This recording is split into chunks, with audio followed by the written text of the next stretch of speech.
29 août 2020, donc deuxième vidéo de la journée. On va voir JavaScript et la fonction fléchée. Donc ça va être une vidéo qui va être plus rapide, hein. Donc, hop, je viens là.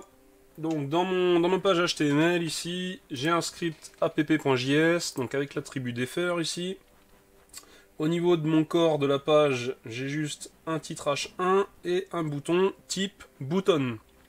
Le but c'est pas que ma page se rafraîchisse, c'est de placer donc un event listener donc sur ce bouton. Quand je le cliquerai, je voudrais faire une action en callback. Et donc, on va attaquer tout de suite. Donc là, au niveau de la page, voilà ce que ça donne, hein. J'ai juste un CSS tout bidon avec un background. J'ai stylisé mon bouton, je lui donne un effet au clic, et puis voilà, rien de particulier. Hop, donc on vient dans app.js. Donc je vais commencer, moi, par te donner un exemple. Const users. Je vais te créer un tableau. On va donc... je vais le laisser en one line. On va lui donner donc des prénoms. Donc, je sais pas moi, Joris. Claire. Robert. Clarisse. Et Jean-Luc. Ok? Donc là, j'ai 5 prénoms. Maintenant, moi, ce que je voudrais faire, c'est rajouter donc l'index devant chaque prénom. Donc l'index sous forme du nombre avec un caractère comme ça, là, une parenthèse fermante. Donc, je peux le faire donc avec la fonction map ici. Donc on a vu ça dans ma précédente vidéo. Si jamais tu ne sais pas l'utiliser, va voir ma précédente vidéo. Et donc, je vais faire un const new array. Ouais, new array, on va le laisser comme ça. Je vais lui mettre 1, parce que je vais le faire de deux façons. Donc array, c'est pas array ici, je me base sur le tableau users. Donc map, et ici, je vais le faire avec une fonction anonyme, ainsi. Et je viens récupérer dans ma fonction name, ainsi que... donc name, ça va être chaque... Quand on va itérer la name, ça va être chaque prénom. Et en deuxième argument, je vais récupérer l'index, donc qui va être l'index de chaque valeur, quoi. Donc là, Joris pour 0, 1 pour Claire, 2 pour Robert, 3 pour Clarisse et 4 pour Jean-Luc. Donc, je viens ici et je vais lui dire de return. Donc ce map, on doit return du coup appliquer une fonction sur chacune des valeurs et retourner la valeur. Donc du coup, je vais faire un return ici. Je vais je vais m'injecter la valeur de l'index. Je vais me rajouter donc ma parenthèse fermante et ici, je vais m'injecter le name, donc le prénom. Je fais ceci. Je viens console.log console table plutôt. Console table new array 1. Ok. Je viens là. J'ouvre ma console. Je vois que j'ai un tableau en console. Je clique. Et qu'est-ce que je vois? En effet, j'ai pu appliquer l'index avec une parenthèse fermante devant, devant chaque prénom de mon tableau. Donc nickel. C'est ce que je voulais faire. Je suis content. Parfait. Donc là, on l'a fait avec, donc, à l'ancienne, avec une fonction anonyme ici. Moi, je vais te montrer, le but ici, c'est de travailler avec les fonctions fléchées. Donc tu peux te faire ça en one line, donc ça sera plus court. Personnellement, j'utilise quasiment que des fonctions fléchées, hein. Et donc, je vais faire const new array 2 égale users.map. Ici, je viens ouvrir les parenthèses. En fait, à partir du moment que tu n'as qu'un seul argument ici, admettons que j'aurais event, t'as pas l'obligation de mettre des parenthèses. Donc moi ça dépend, des fois je les mets, des fois je les mets pas, quand j'ai qu'un seul argument, mais si tu en as plusieurs, tu as l'obligation par contre de mettre des parenthèses. Et donc ici, on vient récupérer pareil, le name, ainsi que l'index. Tu viens mettre une grosse flèche comme ça. Et du coup, la grosse flèche comme ça, en fait, va te retourner directement la value si tu es en one line. C'est-à-dire si tu n'as qu'une seule instruction ici, donc moi j'en ai qu'une, c'est celle-ci. Donc je peux directement faire ceci, ça va me retourner cela. Par contre, si j'avais un bloc de code à faire, donc plusieurs instructions, là il me faudrait faire ceci. Hop. Et du coup, du traitement fictif.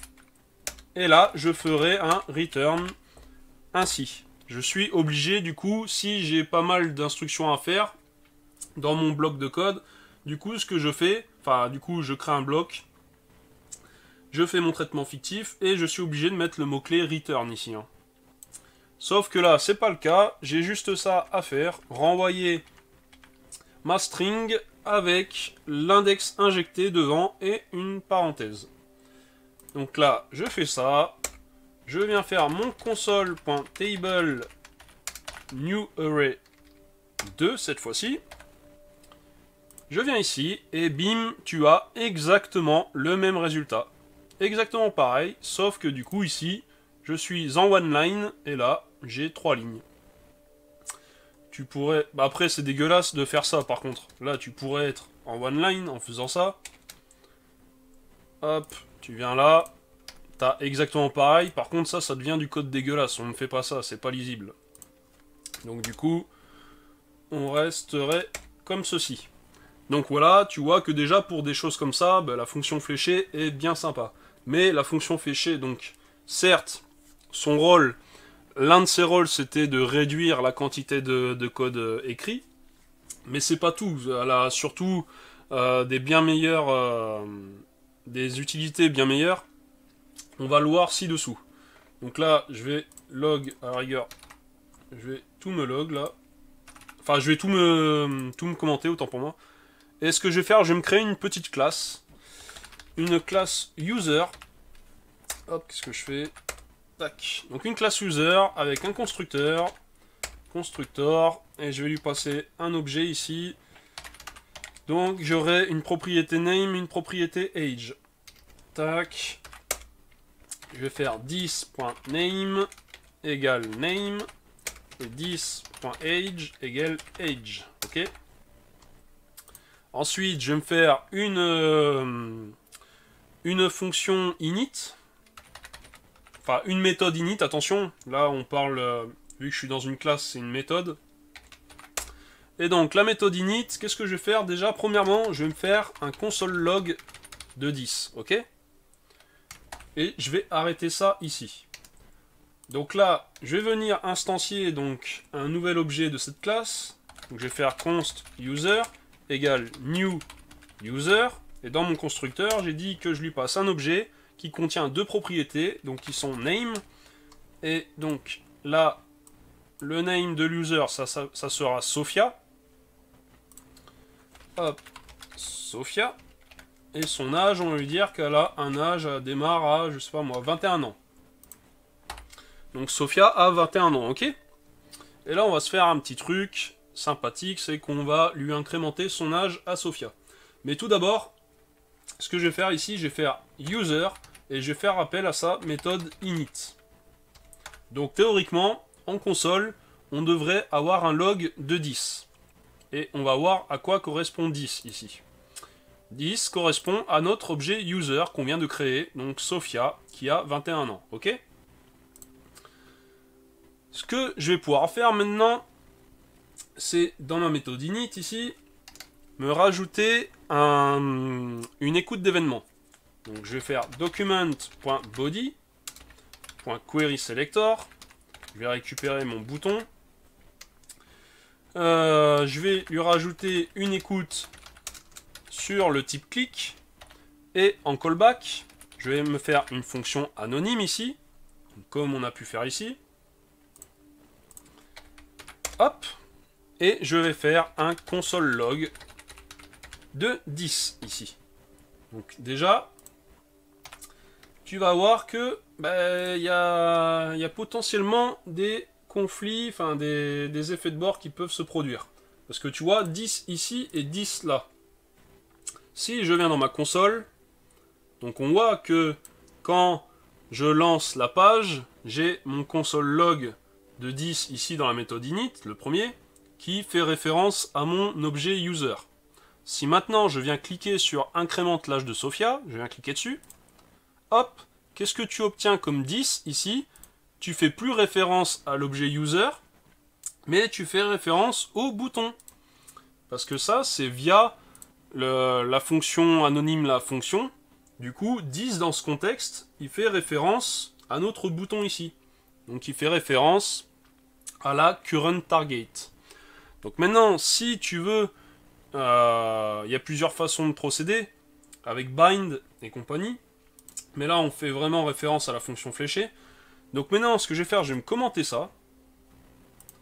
Moi, ce que je veux, c'est que quand je fais appel à 10, je fais bien appel à mon utilisateur que j'aurai instancié. Donc pour ce faire, je vais utiliser ici la fonction fléchée. Donc document.body.querySelector, je récupère mon bouton, je lui rajoute une écoute sur le type click. Par contre ici, je vais utiliser donc une fonction fléchée, les parenthèses, hop, la flèche, et ceci. Donc, je viens là, et je vais me faire un console.log de 10. Tac. Et on va voir ce que ça va nous donner. Donc là, c'est le premier 10 ici, là. Je viens cliquer sur incrémente l'âge de Sophia, et hop, tu vois que quand je clique, 10 fait toujours référence à mon objet user. Donc, nickel. Pourquoi cela? Parce que les fonctions fléchées, en fait, n'ont pas leur propre 10. Donc il prend le 10 du copain qu'il y a avant. Donc là, on est dans un objet de la classe user, donc il prend ce 10 là. Mais si on n'est pas dans un objet, donc on va le faire par exemple ici. Je vais me recopier tout simplement ça. Hein. Hop. On va pas être bête, on va se faire ça. Je vais... hop. Je vais virer l'indentation qui s'est créée là. Tac. Je vais décommenter, je vais mettre les deux. Comme ça, on va voir en plus les deux. Donc voilà, j'ai 2.10. Ici, ce que je vais faire, je vais commenter la méthode init. Comme ça, ce query selector, enfin cette écoute d'événement ne se fera pas, parce qu'on ne fait pas l'appel à la méthode. Et donc, on va retourner dans notre page. Je viens là, j'ai rien. Parce que, forcément, on a mis ça, ces console log uniquement quand on clique, lorsque l'on clique sur le bouton. Donc je viens cliquer sur le bouton, et bim, qu'est-ce qui se passe? Donc tu vois, le premier 10, on est dans la fonction anonyme, il fait référence du coup à notre bouton. Donc on a notre bouton. Par contre, on voit qu'ici, on fait appel à 10, alors qu'une fonction fléchée n'a pas son propre 10. Mais qu'est-ce qu'il fait? Il va prendre le 10 de son copain le voisin, donc ici c'est l'objet global window. Il va faire référence à l'objet global window ici. Si tu veux maintenant faire référence en fait au bouton, ça va pas être 10 ici dans la fonction fléchée que tu vas faire appel. Ici je vais faire un destructuring. Tu vas faire appel à event current target. Donc ici, destructuring pour faire appel uniquement à current target. Je viens mettre current target ici. Je viens cliquer et tu vois que là, cette fois-ci, je fais bien un appel à mon bouton et non pas à l'objet global window. Nickel chrome. Hop, hop. Donc, je reviens comme ça. Et là, je viens me commenter ceci. On va repartir sur la classe. Tac, ici. Parce que le but, nous, c'est d'incrémenter donc notre utilisateur Sophia. Et tu sais ce qu'on va se faire? On va se faire 15. Elle a 15 ans. Et ici, ce qu'on va se faire, du coup, c'est qu'on va incrémenter son âge. Donc ici, on a la propriété thisAge. On va faire thisAge plus plus. Et du coup, ce qu'on va se faire, c'est qu'on va se mettre une condition. If this.age est supérieur ou égal à 18, alors alerte, Sophia peut aller en boîte de nuit et consommer de l'alcool. Youpi! Tac, elle est contente, elle avait envie de s'amuser. Et là, je laisse mon console log 10. Donc maintenant, je viens ici, je vois qu'à la base, là je lance ma méthode init, j'ai mon log qui se fait de Sophia, elle a 15 ans. Je viens cliquer sur incrémente l'âge de Sophia. Ah non, qu'est-ce que j'ai fait? Inférieur ou égal, autant pour moi, hop, je me suis craqué, j'avais mis inférieur ou égal à 18, mais c'est supérieur ou égal à 18, attention, parce que si à 15 ans tu as le droit d'aller en boîte de nuit et de consommer de l'alcool, on a un problème dans notre pays. Ça se fait, mais c'est pas légal. Et donc, on revient là, donc Sophia a 15 ans, on veut l'aider, on veut lui faire gagner de l'âge, je clique ici, Sophia se voit incrémenter son âge, donc elle a 16 ans. Je clique ici, elle a 17 ans, je reclique une dernière fois, et boum, on a une alerte, Sophia peut aller en boîte de nuit et consommer de l'alcool, youpi, je clique sur OK. Et en effet, Sophia a maintenant 18 ans. Nickel.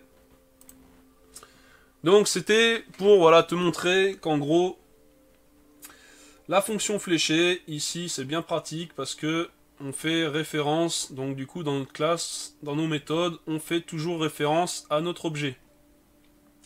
Et non pas ici avec la fonction anonyme qui fait référence au bouton qui a été cliqué. Donc déjà, ça nous évite de passer par des méthodes bind et compagnie. Et puis voilà, je pense qu'on est pas mal sur cette petite vidéo concernant la fonction fléchée. Donc on a vu qu'elle n'avait pas de 10, donc le contexte 10 là.